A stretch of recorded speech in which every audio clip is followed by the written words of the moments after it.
défilé est en tout point pharaonique.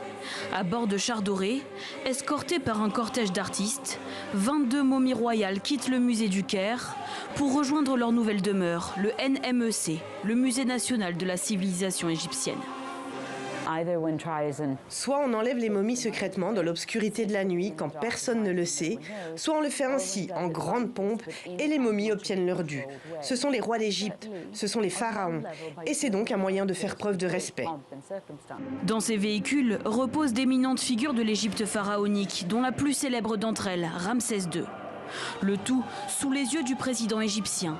Au-delà de la symbolique culturelle, ce défilé est aussi un moyen de redorer l'image du pays. Le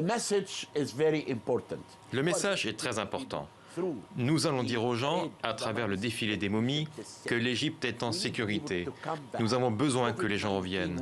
La Covid-19 sera oubliée avec les momies. Et le Caire a encore du mystère et de la magie. Un mystère et une magie promus à grand renfort de vidéos promotionnelles dignes de grands films hollywoodiens.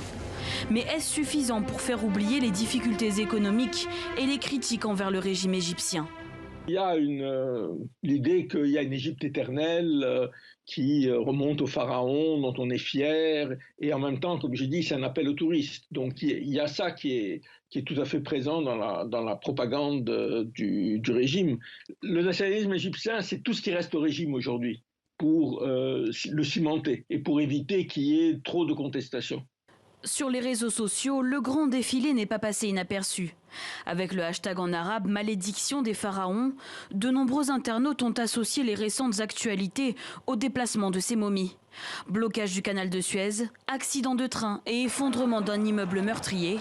Pour eux, pas de doute, les momies ont encore du pouvoir en Égypte.